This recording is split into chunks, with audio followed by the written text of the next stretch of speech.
Okay, सो आज हम start करने वाले हैं चैप्टर नंबर 8 जिसका नाम है ट्रिग्नोमेट्री। सो ट्रिग्नोमेट्री समझने के लिए सबसे पहले आपको पता होना चाहिए कि राइट एंगल ट्रायंगल क्या होता है। What is right angle triangle? Right angle triangle हमें पता है एक ऐसा ट्रायंगल जिसमें कोई एक एंगल 90 डिग्री का हो, यानी कि राइट एंगल हो, बाकी बचे दो एंगल एक्यूट हों। वो एक्यूट ही होंगे, अब वैसी बात है। अगर एक एंगल 90 डिग्री कर दिया है आपने, क्योंकि तीनों का सम 180 होता है, तीनों 180 अगर लाना है आपको, तो ये 90 से तो ऊपर अब जा नहीं सकता, क्योंकि 90 आपने इसको फिक्स कर दिया है। ओके, अदरवाइज ये ट्रायंगल फॉर्म नहीं होगा। सो ये एक्यूट एंगल होगा, ये भी एक एक्यूट एंगल होगा। ठीक है, एक ऐसा ट्रायंगल जिसका एक एंगल 90 डिग्री हो, बाकी के दो एक्यूट एंगल्स हों। ठीक है, ये तो बात हो गई एंगल्स की। अगर इनकी साइड्स की हम बात करें तो एक साइड जो कि 90 के ठीक सामने है, ये वाली साइड, ये लॉन्गेस्ट साइड होगी। क्या होगी? लॉन्गेस्ट साइड होगी, जिसका हमने नाम रखा है हाइपोटेन्यूज। क्या रखा है नाम? Hypotenuse, H. ठीक, ओके। लॉन्गेस्ट साइड क्यों होगी? क्योंकि सबसे बड़ा एंगल ये है, 90 डिग्री है। ये तो 90 से कम होगा ये वाला एंगल, ये भी 90 से कम होगा ये वाला एंगल। तो it means 90 degree is the largest angle. तो लार्जेस्ट एंगल के ठीक सामने वाली साइड क्या होगी? लॉन्गेस्ट साइड ही होगी।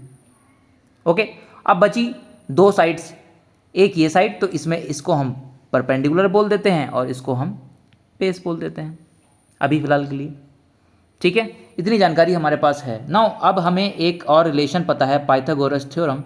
पाइथागोरस थ्योरम क्या कहती है कि हाइपोटेन्यूज का square is equal to perpendicular का स्क्वायर प्लस बेस का square. This is the relation. Okay, तो इस रिलेशन से अगर हमें दो साइड्स पता हैं एक राइट एंगल ट्रायंगल की, तो हम तीसरी साइड इजीली निकाल सकते हैं। तो इतनी जानकारी हमारे पास पहले से है कि भाई राइट एंगल के बारे में हमें इतनी बातें पहले से पता है ना। अब आते हैं अपने चैप्टर पे। तो चैप्टर में सबसे पहले हमें देखना है कि ट्रिग्नोमेट्रिक रेशियो क्या होते हैं।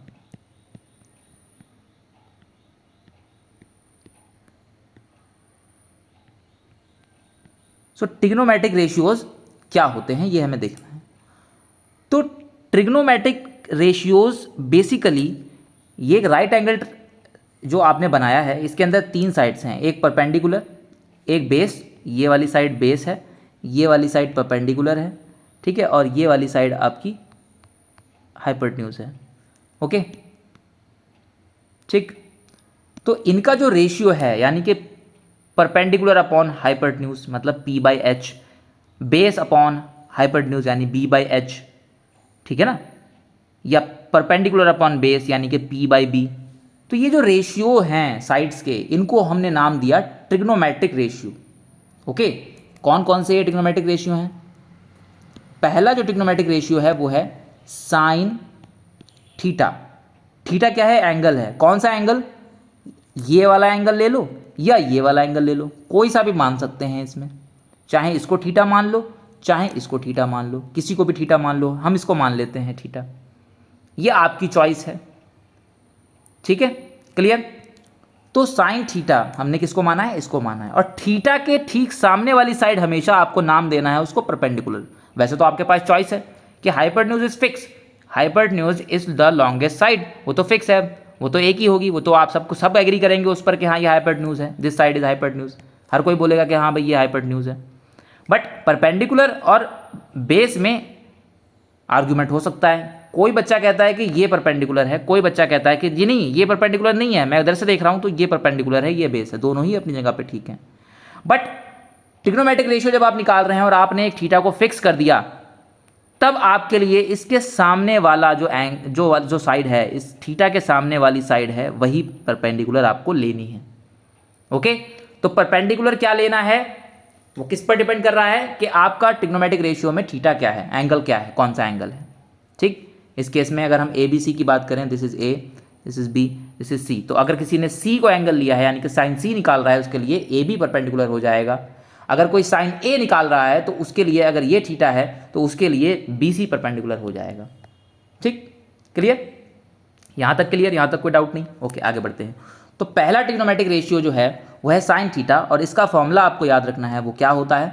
वो होता है P by H. Okay, so second trigonometric ratio is cos theta, इसका जो फॉर्मूला है वो है b by H. And third and last trigonometric ratio this is p by B. Last मतलब जिसके आपको याद रखने हैं फॉर्मूले, आपको बस ये 3 फॉर्मूले याद रखने हैं। Sine theta is equal to perpendicular upon में hypotenuse, cos theta is equal to base upon में hypotenuse, and tan theta is equal to perpendicular upon में बेस। यहाँ पर h सबके लिए एक जैसा ही है, ओके, बट जो p और b है वो डिपेंड करेगा कि आपका थीटा क्या है। हमने अपने केस में इस वाला थीटा लिया है, तो ये हमारा इसके सामने परपेंडिकुलर हो गया, ओके।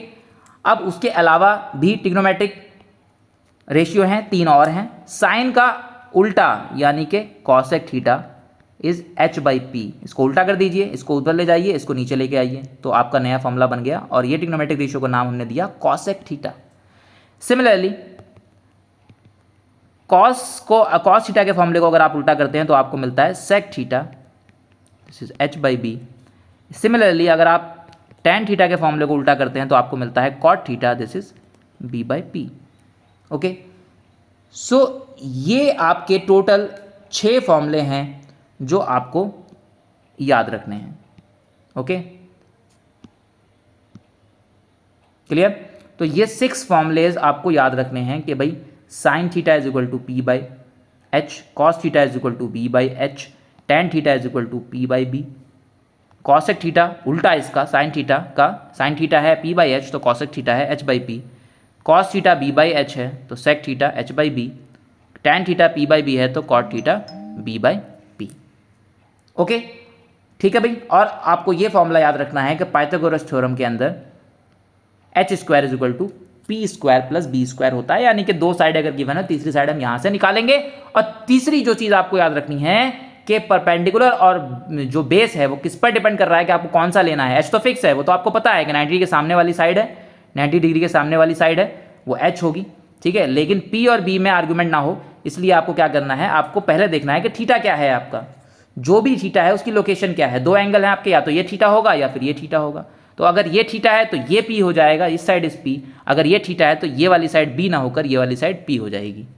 क्लियर, यहाँ तक क्लियर है, ठीक है। तो ये इतनी ही आपको पढ़ाई चाहिए है, इतना ही बस आपको समझना था आपकी एक्सरसाइज 8.1 के लिए। So we will see in the next class के 8.1 के क्वेश्चन किस तरह से हम केवल और केवल इस नॉलेज पर सॉल्व करने की कोशिश करेंगे, ओके, ठीक है।